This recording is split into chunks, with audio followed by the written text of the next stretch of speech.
Hi, grade 12s. Today we're going to look at a review of geometry.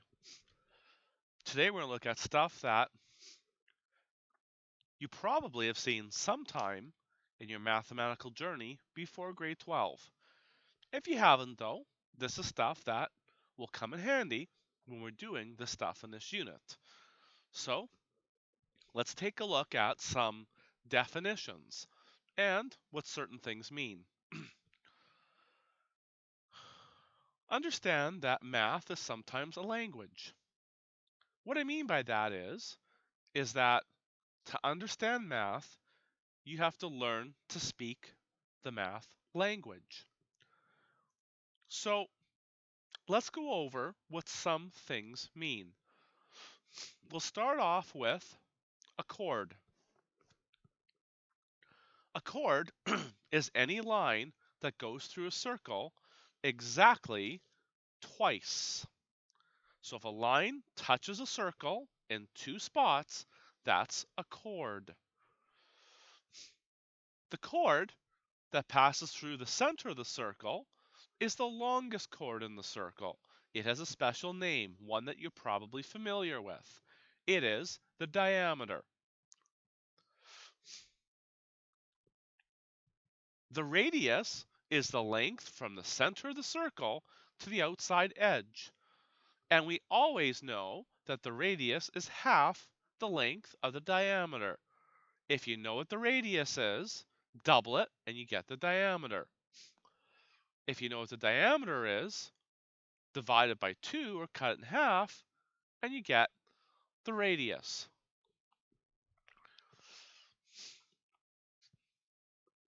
What's the circumference?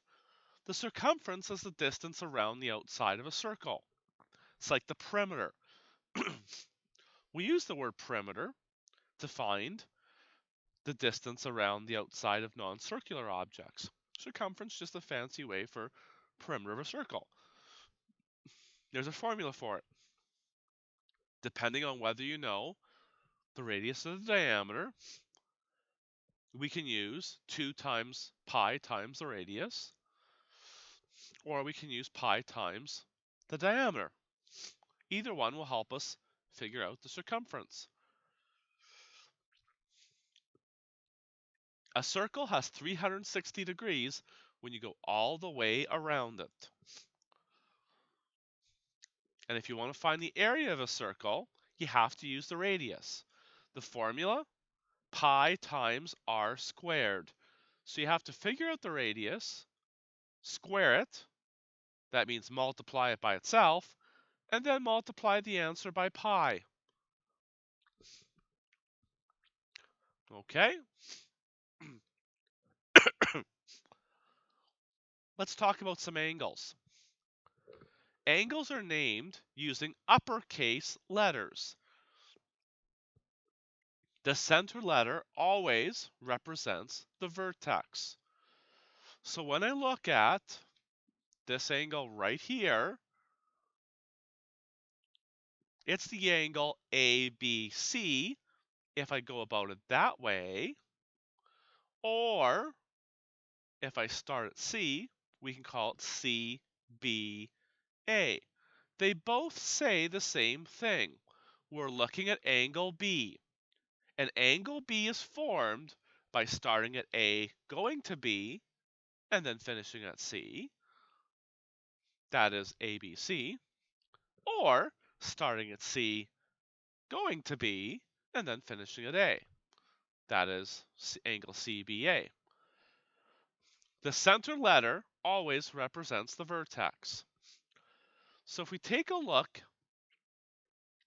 at this quadrilateral ABCD, the highlighted angle in yellow is angle ADC or angle CDA. Okay, so we can name it two different ways. It's useful to name angles with this kind of convention, especially when we're looking at a complicated figure with lots of parts to it. Now let's look at some types of angles. First, we'll look at complementary angles. Complementary angles are angles that add up to 90 degrees. A right angle, such as angle ABC, is 90 degrees. So angle ABD and angle DBC, that is this angle here and this angle here, add up to 90. So angles that add up to 90 are said to be complementary angles.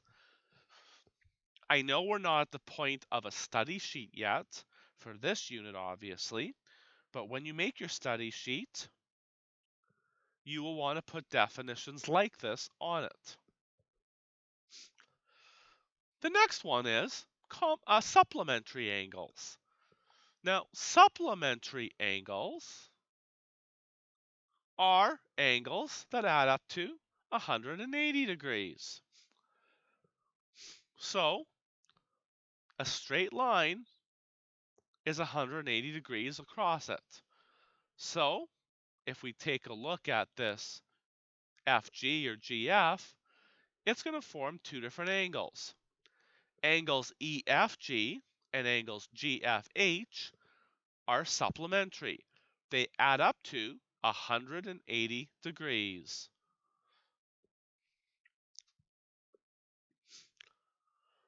The next thing we're going to look at is corresponding angles. If we have a line that passes through a pair of parallel lines, so parallel lines would be this line here and this line here, and the line that passes through them is that line there. So when we have a pair of parallel lines and a transversal, we say that the following angles are corresponding. Now, corresponding angles is just a real fancy way of saying they're the same. And we say that angle 1 corresponds to 5. So 1 and 5 are equal. They're the same. 2 is the same as 6. So 2 and 6 are the same. 3 is the same as 7. So 3 and 7 are corresponding angles. 4 and 8, they're also the same. So they too are corresponding angles.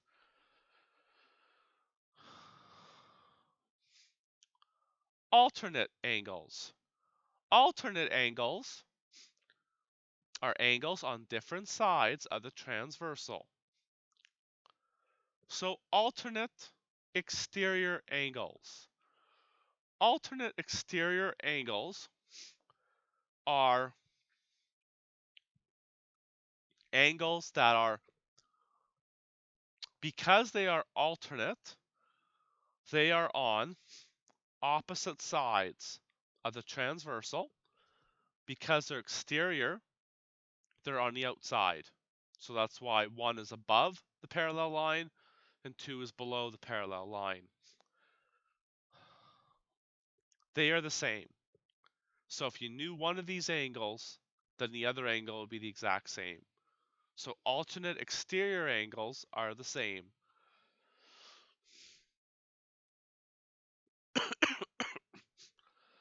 When we talk about alternate interior angles, they again are on the opposite sides of the transversal. They're interior, so they're between the parallel lines. And I like to call this the Z pattern, because if we make a Z, the two angles are on the inside. And these two angles are also equal. So if you have alternate interior angles, otherwise known as the Z pattern, then the angles are the same.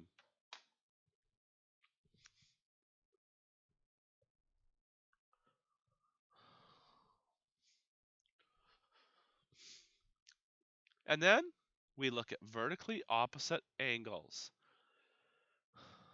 When two lines intersect, four angles are formed.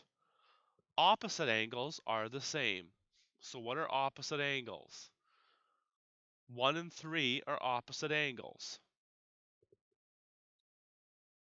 2 and 4 are opposite angles. And what we're saying here is when any two lines intersect, 1 is the same as 3, and the measure of angle 2 is the same as the measure of angle 4.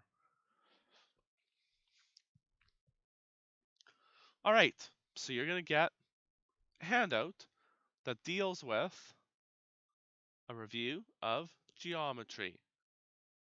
Do your best and reacquaint yourself with some of these terms that hopefully you've learned before.